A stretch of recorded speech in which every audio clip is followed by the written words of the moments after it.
القاهرة تقدم. أهلا وسهلا. عسلامة. مرحبا. أهلا برمضان، طيب الشربة. واحنا نطيبوا شيش بالقرنين. واحنا نطيبوا حساء.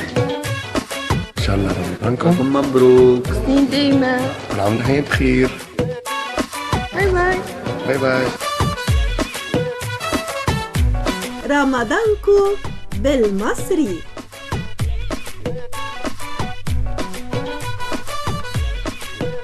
رمضانكو بالمصري، برنامج من إعداد هند سامي.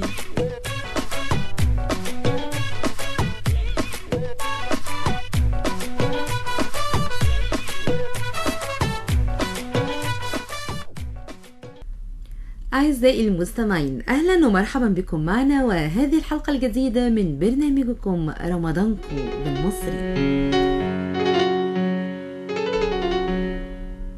عواشر مبروكة. بهذه الجملة يستقبل المغاربة شهر رمضان مهنئين بعضهم البعض، والسعادة تملأ عيونهم. تعجز الكلمات عن وصف الأجواء الرمضانية بالمملكة المغربية، فكل شيء مختلف ومميز. العبادات، التقاليد، الوجبات. إنه شهر الإيمان والتآخي والخيرات.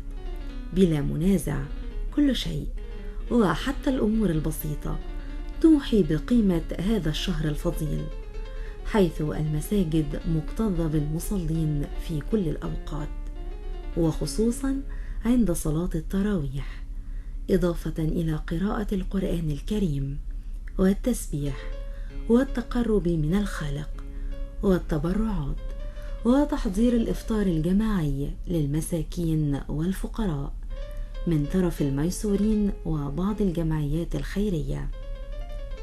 ومن العادات التي تدخل في الجانب الروحاني خلال هذا الشهر الكريم خروج رائحة العود والند والبخور من معظم المنازل، حيث رائحة المسك والطيب في كل الأماكن. كما أن المغاربة يقومون بالزيارات العائلية فيما بينهم على طول السنة، فما بالك بحلول شهر رمضان، إذ تبدأ الأسر في زيارة الأحباب والجيران وأحياء الرحم، حيث تعتبر زيارة الرحم من الأشياء المقدسة. وللمزيد من عادات وتقاليد أهل المغرب الشقيق نستمع إلى الصديق العزيز والغالي إدريس أبو دينا من مدينة المغرب الشقيق. أيها المستمعون الكرام، مستمعي إذاعة صوت مصر، هذا إدريس أبو دينا من المملكة المغربية والمقيم حاليا بالولايات المتحدة الأمريكية. أحييكم أجمل وأرق تحية، وأبعث إليكم أطيب التهاني بمناسبة هذا الشهر المبارك، شهر رمضان الأكرم، الذي أتمنى أن يكون شهر خير ومحبة وعطاء على كل أسرة الإذاعة المصرية وعلى كل مستمعيها بمختلف اللغات وبمختلف البرامج الموجهة إلى العالم. يعد شهر رمضان في المملكة المغربية شهرا مميزا بكل ألوان التميز، فقد دأب المغاربة منذ سنين عديدة في منتصف شهر شعبان، وخصوصا النساء منهن، من خلال لقاء النسوة فيما يعرف عند المغاربة بشعبانة، وهو احتفال بين النسوة قبل حلول شهر رمضان من خلال إعداد أطباق مميزة واللقاء مع النسوة من أجل السمر والاستمتاع قبل حلول شهر التوبة والمغفرة. فيما يذهب المغاربة مع اقتراب منتصف شهر شعبان على التحلق حول المساجد، فغالبية المساجد يتم تنظيفها وإعدادها وإخراج الزرابي المتواجدة بها من أجل تنظيف المسجد استعدادا لقبول شهر رمضان الأكرم. مع إعلان وزارة الأوقاف والشؤون الإسلامية في المملكة المغربية عن ثبوت رؤية هلال شهر رمضان يتم إطلاق صفارات الإنذار في مختلف المدن المملكة المغربية إعلانا عن قدوم هذا الشهر الكريم. وصفارة الإنذار هنا هي احتفال بحلول هذا الشهر الكريم. ومع انطلاق أول ليلة لأول أيام رمضان يظهر إلى العلن المسحراتي، والذي يختلف من مدينة إلى أخرى في المملكة المغربية. فمدينة مكناس حيث أنا أعود إليها تشهد ظهور نوعين من المسحرات، فهناك المسحرات الذي يحمل الطبلة ويجوب الأزقة والدروب مهما كانت المدينة قديمة أو حديثة، إعلانا عن وقوع واقتراب وقت السحور. فيما النوع الثاني من المسحرات وهو المسحرات أو ما يعرف عند المغاربة بالنفار، والذي يقوم بالنفخ عبر آلة موسيقية نفخية محدثا صوتا مذكرا باقتراب أول ليلة من ليالي شهر رمضان. إن حلول شهر رمضان الأبرك يعد تغييرا نوعيا في حياة كل المغاربة، سواء توقيت العمل المستمر الذي يعتمد في المملكة المغربية والذي يختار انطلاقته في أول أيام رمضان ونهايته مع نهاية الشهر الكريم. من خلال توقيت العمل يتم نقص ساعات العمل لحوالي ساعة إلى ساعتين لكل الموظفين في كل المصالح الحكومية. أما فيما يخص تغير الحياة العامة بداخل الأسواق والشوارع والحارات، فهي غالبا ما تبدأ مع أول ليلة لأول أيام رمضان. فالمغاربة يتبادلون التهاني من خلال عبارة عواشركم مبروكة، وهي تبريك لتلك الأيام القادمة من شهر رمضان. فيما التغير الكبير والذي تشهده كل المنازل فهو تغير تواقيت الأكل وإعداد الأطباق المميزة لرمضان. فخلال وجبات السحور التي يحرص عليها المغاربة غالبا ما يكون الأكل خفيفا نظرا لتوقيت أكله الذي يكون متأخرا غالبا.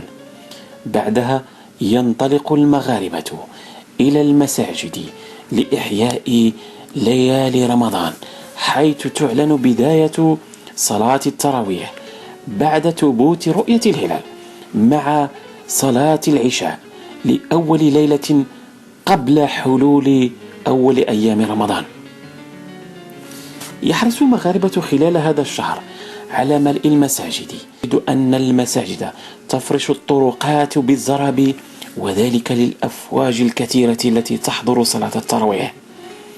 بالرغم من أن هناك مساجد مميزة في كل مدينة من مدن المملكة المغربية، والتي يتنافس خلالها الأئمة على قراءة القرآن بصوت شجي يذكر بأصوات مغاربية وكبار القراء. لهذا تجد بعض المساجد مكتظة جدا، حتى أن الشوارع تسمح السلطات خلالها بإغلاقها نهائيا إلى حين نهاية صلاة العشاء وتفرق المصلين. خلال أيام شهر رمضان تتنوع الحياة في الأسواق المغربية، فغالبا ما يتنافس التجار في عرض بضاعتهم، خصوصا الفواكه منها، والتي يستعملها المغاربة في إعداد عصير لتبريد حرارة الصيف، خصوصا وأن رمضان هذه السنة سوف يأتي صيفا حارا، والمملكة المغربية تعرف بجوها شبه القاري. من الشمال إلى الجنوب تختلف درجات الحرارة بين الحارة جدا في الجنوب والمعتدلة في الشمال. لطابع رمضان في المملكة المغربية طابع خاص من خلال حضور مائدة الفطور، فالمغاربة يحرصون على حضور أنواع مختلفة من الأكل لن تجد لها مثيلا إلا في المملكة المغربية. ففي شهر رمضان غالبا ما تكون الشوربة والتي تعرف عند المغاربة بالحريرة هي الوجبة الرئيسية الحاضرة على طاولة رمضان في كل الطاولات أو الموائد، سواء في الشمال أو الجنوب، حتى في أقصى الصحراء المغربية تتواجد وجبة الحريرة. هذه الشوربة التي تعدها النساء وتتنوع اختلافا من منطقة إلى أخرى في طريقة إعدادها. تعد الشوربة الرئيسية التي يتم استعمال الطماطم وكل أنواع التوابل، وبالإضافة إلى الحمص وبعض الأنواع القطع اللحم المختلفة بين الدجاج واللحم البقري لإعدادها. كما أنه خلال طاولة رمضان تحضر ما يعرف بالشباكية، وهي أكلة حلوة يتم استعمالها فقط خلال شهر رمضان في الماضي، أما اليوم فهي تتواجد في الأسواق طوال السنة، وهي أكلة يتم عجنها من قبل النسوة في الماضي بداخل المنازل. بعدها يتم تقطيعها بشكل خاص ويتم قليها في الزيت قبل إخراجها من الزيت من جديد، ووضعها في العسل أو في سكر العسل. بعدها يتم وضع بعض أنواع المقرمشات فوقها، هذا بالإضافة إلى التمر والحليب والبغرير والملوي والحرشة، وكلها أنواع من القطائف. فالبغرير والحرشة والملوي هي أنواع من القطائف التي تتم إعدادها من قبل النسوة ساعات قبل إعداد مائدة الفطور. فإعداد مائدة الفطور في المملكة المغربية لن يستغرق ربع ساعة أو 10 دقائق، بل يستغرق ساعات عديدة قبل إعدادها. بعد تناول وجبة الفطور ومشاهدة غالبا التلفاز، ينطلق المغاربة لأداء صلاة التراويح. صلاة التراويح التي تشهد مراسم خاصة عند المغاربة من خلال الحضور باللباس التقليدي المغربي، الجلباب الذكوري أو الجلباب النسائي. لهذا تجد المغاربة يتفننون أشهرا قبل حلول رمضان في إعداد اللباس التقليدي، أنواع مختلفة منها إلى أنواع غالية الثمن. غالبا ما يستعملها المغاربة لإحياء ليلة القدر التي يكون لها طابع خاص عند المغاربة بشكل كبير. فليلة القدر غالبا ما تشهد إحضار الكسكس المغربي إلى المساجد، واحتفال المغاربة بصيام الأطفال لأول مرة في ليلة القدر تكريما لهذه الليلة المباركة عند الله سبحانه وتعالى. بعد نهاية ليلة القدر يبدأ المغاربة مباشرة في إعداد الألبسة التقليدية احتفالا بعيد الفطر السعيد، وإعداد أنواع من الأكل والمسكرات المغربية الخاصة التي تكرم عيد الفطر السعيد. رمضان مبارك سعيد، ورمضان يدخل عليكم بالسعادة والهناء أيها المستمعون في كل مكان. أواشركم مبروكة، والله يدخل عليكم الشهر الكريم بالصحة والسلامة إن شاء الله الرحمن الرحيم. كان معكم مستمعكم الدائم إدريس أبو دينة من المملكة المغربية. إلى هنا أعزائي المستمعين نأتي إلى ختام حلقة الليلة من برنامجكم رمضانكم بالمصري. حتى يجمعنا وإياكم لقاء جديد، تقبلوا تحيات هند سامي الإعداد، وهذه تحيات مهندس الصوت محمود الشناوي.